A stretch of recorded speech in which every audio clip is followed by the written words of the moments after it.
हमने क्या लड़ाई लड़ी? स्कूल ठीक करने की लड़ाई लड़ी। हम चाहते थे कि इस देश के सभी स्कूल ठीक हों। लेकिन भाजपा की तरफ से क्या हुआ? भाजपा की तरफ से गुंडागर्दी की गई, मारपीट की गई।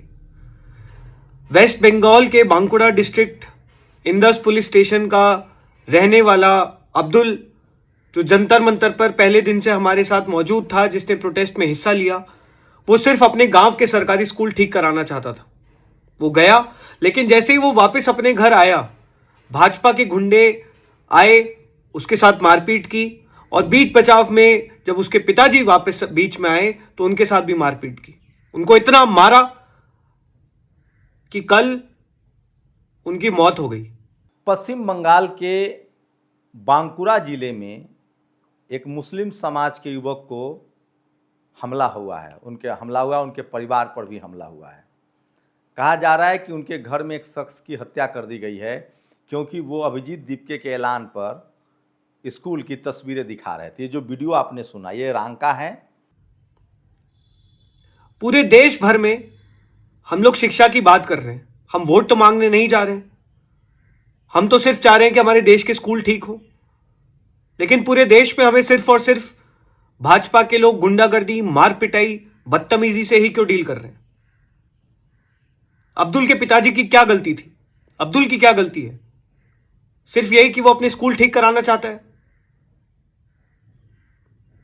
मैं भाजपा के गुंडों को सिर्फ ये कहना चाहता हूं कि तुम्हें जितनी गुंडागर्दी करनी है कर लो, जितनी मार पिटाई करनी है कर लो। हम डरने वाले नहीं हैं, हम रुकने वाले नहीं हैं, हम झुकने वाले नहीं हैं। कल मैं, हमारे जो जोनल इंचार्जेस हैं, अंकित, विजय, हमारी कोर टीम और सीजेपी के तमाम साथी बांकुड़ा पहुंचेंगे अब्दुल के परिवार को न्याय दिलाने। हम बंगाल के सभी कॉकरोचेस से रिक्वेस्ट करते हैं कि आप लोग भी ज्यादा से ज्यादा संख्या में इंदस बांकुड़ा डिस्ट्रिक्ट में जो पुलिस थाना है वहां पहुंचे। अब्दुल के परिवार को न्याय दिलाना हमारी जिम्मेदारी है, और हम तब तक नहीं रुकेंगे जब तक उसके परिवार को न्याय नहीं मिल जाता। इन लोगों से डरने वाले नहीं हैं हम। और ये लगातार इन लोगों ने एक कार्यक्रम चला रखा है, स्कूल ठीक करो। अभिजीत दीपके खुद स्कूल में जा रहे हैं महाराष्ट्र में, रांका ने राजस्थान में मोर्चा संभाला है, और कॉकरोच जनता पार्टी के जो समर्थक हैं और सोशल मीडिया के जो पत्रकार हैं, वो देश भर से ऐसी तस्वीरें सामने आ रही है। लेकिन सोचिए, 2 जगह हमला हुआ है ऐसे वीडियो बनाने वालों पर। खुद आशुतोष रांका पर राजस्थान में उनके सामने ही बीजेपी समर्थित लोगों ने हमला किया, गुंडागर्दी की, शर्ट तक फाड़ दिया, और वो सब कुछ देखा खुद रांका ने। उसके बाद अब बंगाल के बांकुरा में ये हत्या हुई है। एक जो वीडियो बनाने वाले थे, उनके परिवार के शख्स की हत्या हुई है। वो स्कूल में वीडियो बनाने गए थे, उनकी भी मार पिटाई की गई है।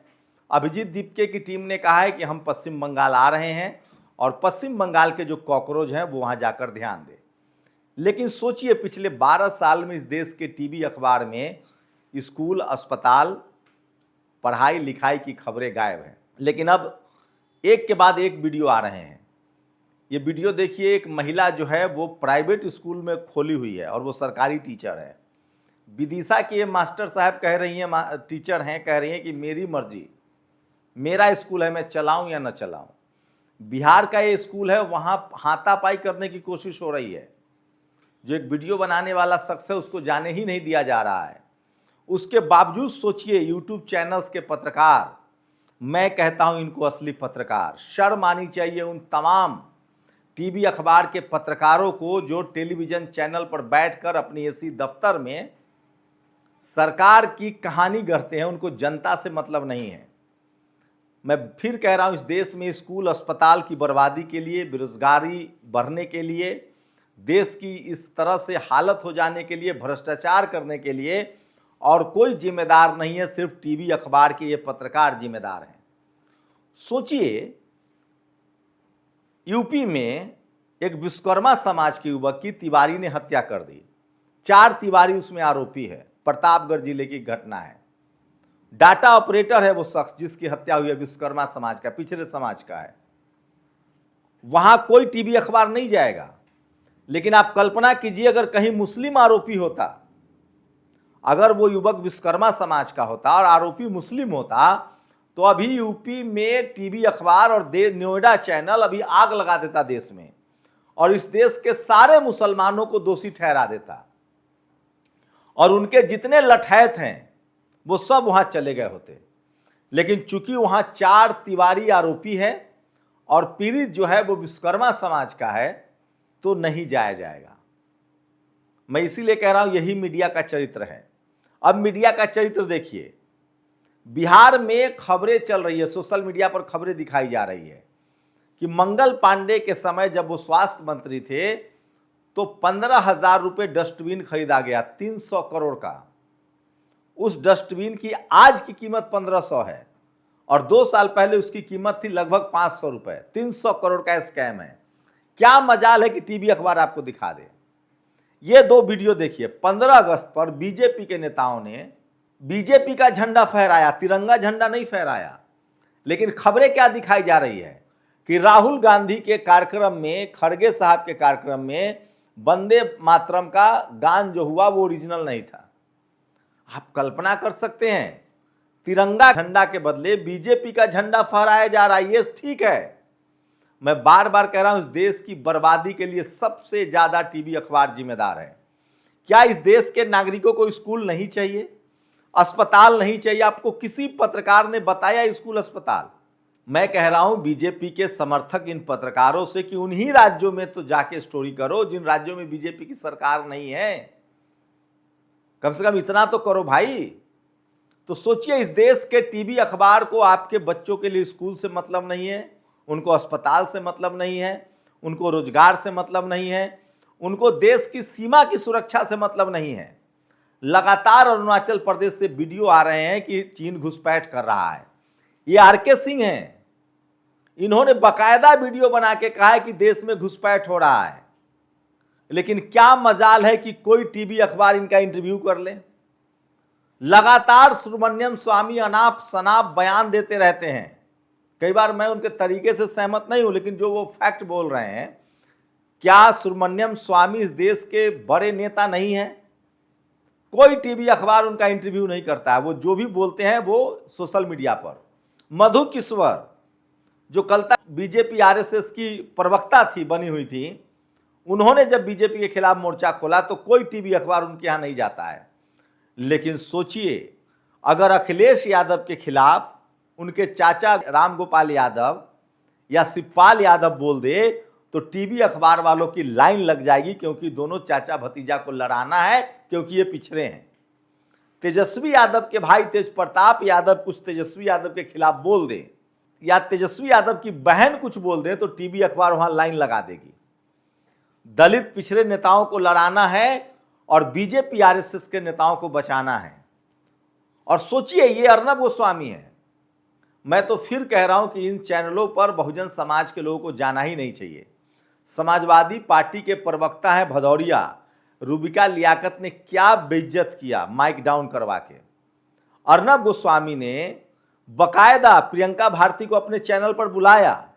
प्रियंका भारती ने आर रिपब्लिक की खबर दिखा दी कि मेलोनी और मोदी पर किस तरह की खबरें, शर्मनाक खबरें लिखी गई आपके चैनल पर। अर्नब गोस्वामी कह रहा है कि आप चले जाइए। अरे भाई साहब, मैं फिर कह रहा हूं, मैं आपको टीवी की बात बता रहा हूं, जितने गेस्ट होते हैं वो बकायदा टीवी अखबार वाले उनको बुलाते हैं। मैं फिर कह रहा हूं, ये देश के जनता से अपील कर रहा हूं मैं कि अगर आपको स्कूल चाहिए, अस्पताल चाहिए, नौकरी चाहिए, रोजगार चाहिए, अगर आपको देश में अमन शांति चाहिए, तो इन टीवी अखबारों का बैकआउट कीजिए, इनको अनसब्सक्राइब कीजिए, इनको देखना बंद कीजिए।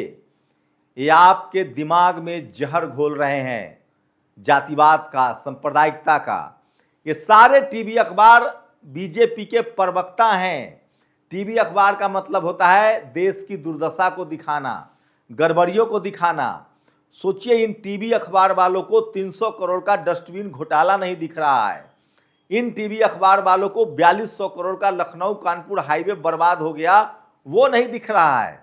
इन टीवी अखबार वालों को 1 लाख करोड़ का दिल्ली मुंबई एक्सप्रेसवे टूट गया, वो नहीं दिख रहा है। इन टीवी अखबार वालों को इसरो के 100 वैज्ञानिक ने इस्तीफा दिया, ये नहीं दिख रहा है। इन टीवी अखबार वालों को नहीं दिख रहा है कि देश भर के स्कूल बर्बाद हो रहे हैं, पिछले 12 साल में स्कूलों को छोड़ दिया गया है। 1 लाख सरकारी स्कूल बंद किए गए हैं मर्जर के नाम पर। मैं फिर कह रहा हूं, इस देश के जो आप दलित हैं, पिछड़े हैं, किसान हैं, आदिवासी, अल्पसंख्यक हैं, तो ये तमाम तस्वीरें देखिए, क्या हालत है स्कूलों की। कहीं छत टपक रहा है, कहीं छत नहीं है, कहीं स्कूल जो है वो एल्वेस्टस में चल रहा है। ये देखिए मध्य प्रदेश का 1 से 5 तक का स्कूल है। और सोचिए, प्रधानमंत्री नरेंद्र मोदी ने 6000 करोड़ रुपए खर्च किए, टेलीविजन और अखबार को दिया है, अपनी ब्रांडिंग के लिए प्रचार में खर्च किया है 6000 करोड़। कितना स्कूल बन जाता है। उसी स्कूल पर आपने केंद्रीय विद्यालय को पीएम श्री लिखवा दिया। 6000 करोड़ में देश भर में स्कूल खुलवा के आप अपनी फोटो लगवा लेते, क्या दिक्कत है। योगी आदित्यनाथ ने भी 6800 करोड़ रुपए खर्च किए एडवर्टीजमेंट पर, आप ही स्कूल बनवा लेते। तो देश भर में, किसी राज्य की बात नहीं कर रहा हूं, देश भर में स्कूलों अस्पताल की हालत खराब है, बेरोजगारों की हालत खराब होती जा रही है। लेकिन इस देश का टीवी अखबार इसके लिए जिम्मेदार है। और सोचिए, कॉकरोच जनता पार्टी जो एक उम्मीद की किरण की तरह आई है, जब 12 साल से चारों तरफ चुप्पी थी, विपक्षी दल के नेता लाइन लगाए हुए थे बीजेपी में जाने के लिए, उस दौर में जब कोई बोलना नहीं चाहता था, जब सोशल मीडिया के पत्रकारों पर, हम जैसे लोगों पर इनकम टैक्स, ईडी, एफआईआर होता है, प्रशांत कनौजिया को जेल में डाला गया, नमक रोटी खबर दिखाने पर एफआईआर हो जाती थी। आप सरकार सोचिए, तो 4200 करोड़ वाले पर एफआईआर नहीं हो रहा है क्योंकि पब्लिक डोमेन में आ गया। मैं फिर कह रहा हूं, टीवी अखबार बंद कीजिए। और देश भर में, प्रशांत टंडन ने ठीक लिखा है, देश भर में वो तमाम जिनको ये लोग यूट्यूबर कहते हैं, दरअसल वही सच्चे पत्रकार हैं। मैं तो कह रहा हूं, यूट्यूबर ही सच्चा पत्रकार है, जो अपनी जान जोखिम में डालकर गांव गांव, शहर शहर जाकर खराब स्कूलों को दिखा रहे हैं। और इसके लिए अभिजीत दीपके, सौरभ दास और रांका को धन्यवाद बोलिए कि इन लोगों ने मुहिम छेड़ी है कि स्कूल ठीक करो। समझिए, ये टीवी अखबार का काम था। लेकिन टीवी अखबार क्या कर रहा है? टीवी अखबार दिन भर सरकार को बैकफायर देता है, उनको बचाने की कोशिश करता है। चाहे वो भ्रष्टाचार का मामला हो, चाहे करप्शन का मामला हो, चाहे कहीं पुल गिर जाए, चाहे कहीं हाईवे लूट लिया जाए, चाहे देश में घुसपैठ हो जाए। अब तो एक रील्स चल रहा है, मीम्स चल रहा है। कुछ भक्त जाकर भगवान से प्रार्थना करते हैं कि भगवान मोदी जी को बचाइए। भगवान कहते हैं कि पाप का घड़ा भर चुका है, अब संभव नहीं है। तो भक्त कहते हैं कि आप पाकिस्तानी हैं। इस तरह के मीम्स चल रहे हैं।